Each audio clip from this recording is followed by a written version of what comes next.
It's good to go. Okay. Well, you've been listening to some professional singers, but we don't have to go back to the New York Metropolitan or anywhere else to find great singers. We have plenty right here in Minnesota, and we also have here in Minnesota wonderful, wonderful trained singers, choir directors.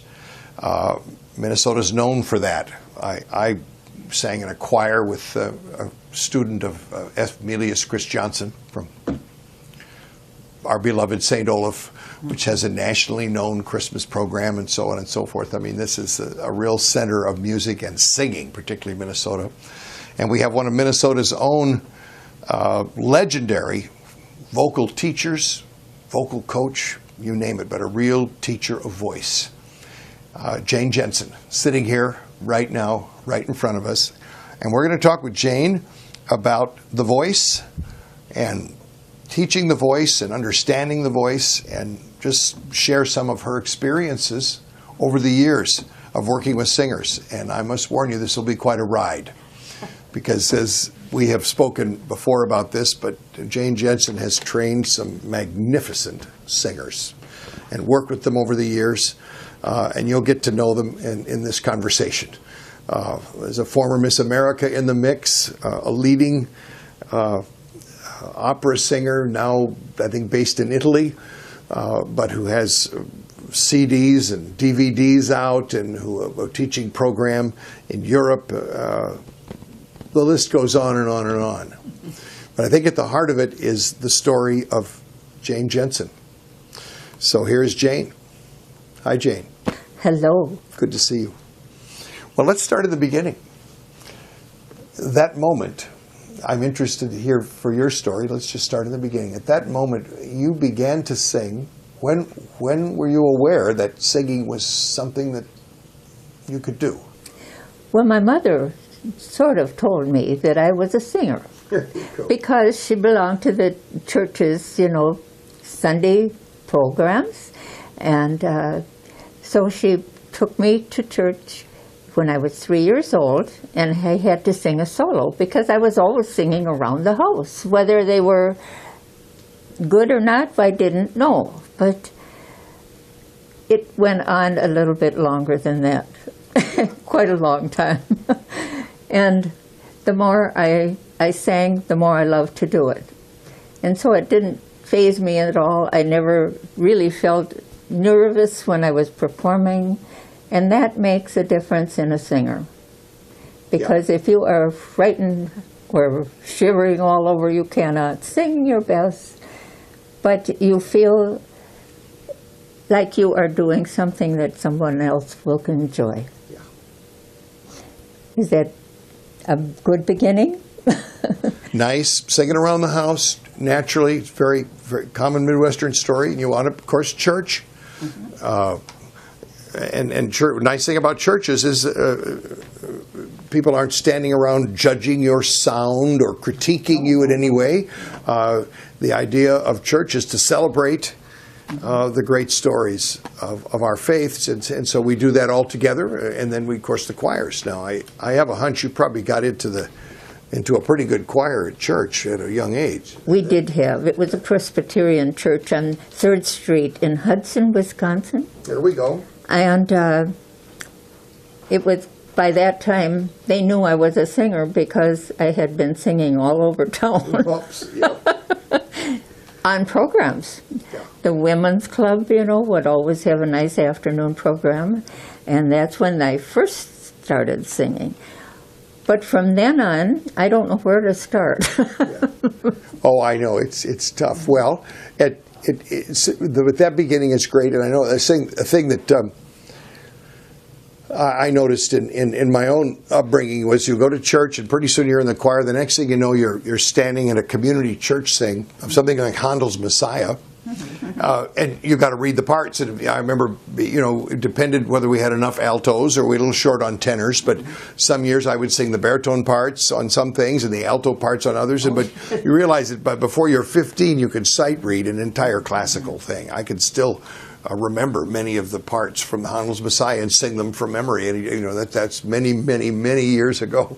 So that's a heck of a background to start. Well, that was my first in a Messiah too, because one of my sister's best friends was a teacher of music, and she said, "I want you to sing at my college one." And so that was, I think I was 15 or 16 about that time. And I sang with 3 other professional singers, and I was the soprano. There you go. Soloist. Well, this happens so often in these fields of music, and I'm sure it happens in sports and other fields, that if you're good at it, it kind of shows right away, and you get these experiences. We have them. Well, going forward, at some point, you had an opportunity to interact with a major voice teacher from this part of the country. She'd been around. She'd been in Europe, but in fact, I'm going to let you talk about her, but a woman by the name of Mabel Jacobs. Legendary. Talk about legendary. And as I recall from our earlier conversations, you were very young when you met Mabel Jacobs. That's when my dad took me out. I was 11 years old. And I didn't know what, to expect or anything because I hadn't met her before.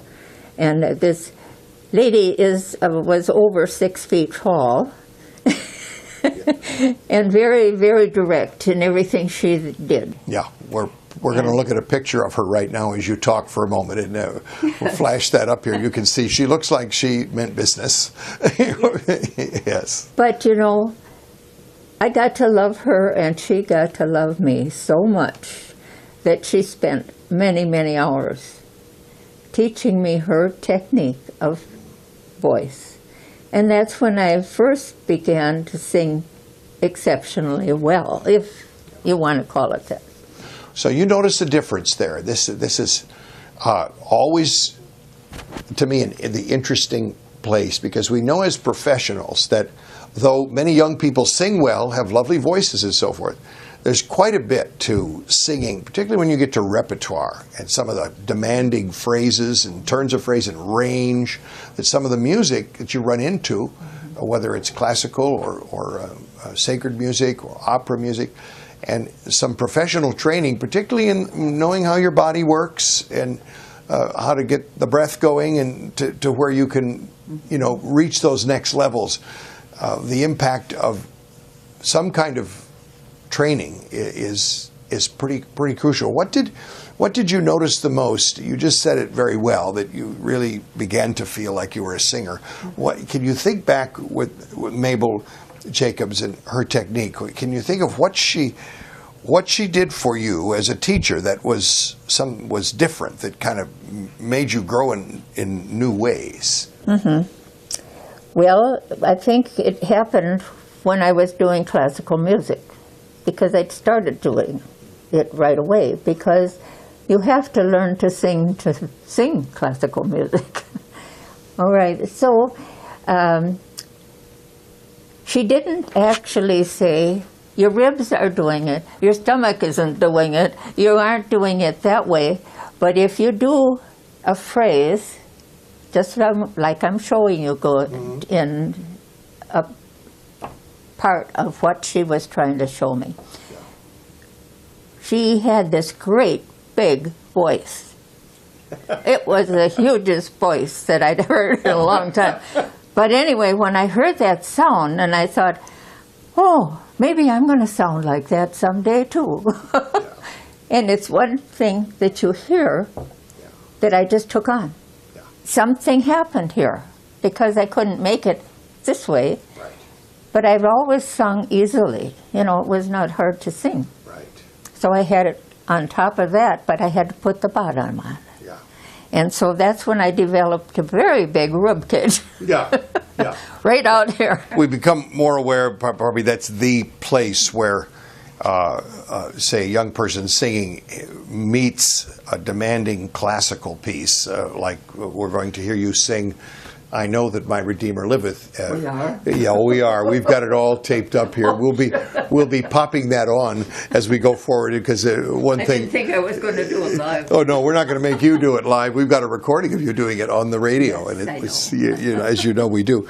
But yeah, it's the breathing, connecting the body is not doing. But I'm interested in what you said. I had a similar experience with Larry Day, who was the choir director at Westmar College, where I did my BA work. I was a trumpet major then, but of course we all got in the choirs, and I could sing all the high notes, so I got in the tenor section right away as a freshman in the senior choir and toured and all this business. But Larry Day, I had never heard of him before. It was my first day walking around the campus. We walked by the music building, and the windows were rattling in the music building. I said, "What in the world is that? It's going to break or something?" And we stopped, and here was this man singing so powerfly that the windows shook. It was an old building. It all defend the building a little bit. Yeah, that was Larry Day. He went on to Colorado State College, I believe. That's the one in Greeley. I think that's the one he went to. After Westmar, and founded an opera program. They enticed him out there by saying they were going to start an opera program if he would come out. And he went out there, and some of my friends went and trained with Larry then. But yeah, just being around that big sound, it does affect you in some ways. But like you say, it was not so specific. I took lessons with Larry Day, and he rarely would talk about, well, your jaw is tight, or the rib needs to come in, or do this or do that. He threw repertoire that he designed for me that he thought would work with my voice, and had me do it vigorously and watched carefully, and he worked me. But being around that sound, wow, I could see. Yeah, and Mabel Jacobs had a career. Did she not? She definitely did. In fact, she was going to be in the Metropolitan Opera, and she was in a hotel in Philadelphia, sorry. And she was staying there overnight. She just back from where she was teaching in Germany, and that was another story. Yeah, she was in Europe for quite a while. Yes, yeah. but she was there during the German-American War, the first war. The first one.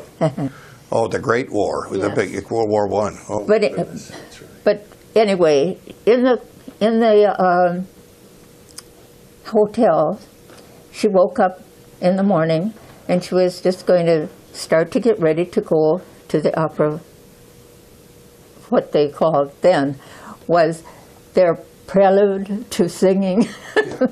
Okay, but she was getting dressed and everything, and of course her size made all the difference in the world. Yeah. She was probably internally nervous. Yeah, yeah. She passed out on the floor. Yeah. And that was the end of her career. She never came back from that all the way, did she? It was a pretty serious physical It was a breakdown. very physical thing. Yeah. But she always made good use of what had happened was on purpose.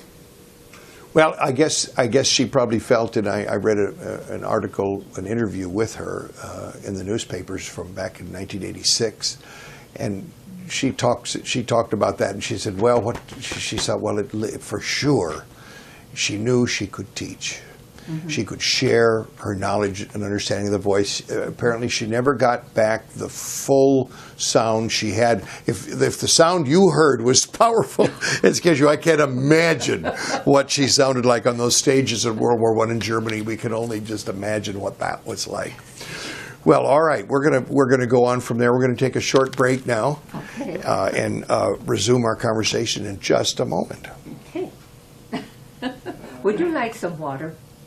Desperately, Yes. actually, Okay. desperately. I'd love some, you see. Okay, dear. And goodbye. How's it looking, Mike? Are you? I think good. Is this thing need to be here? Is this in your way at all in the video? No, not really. It's just fine. It's over.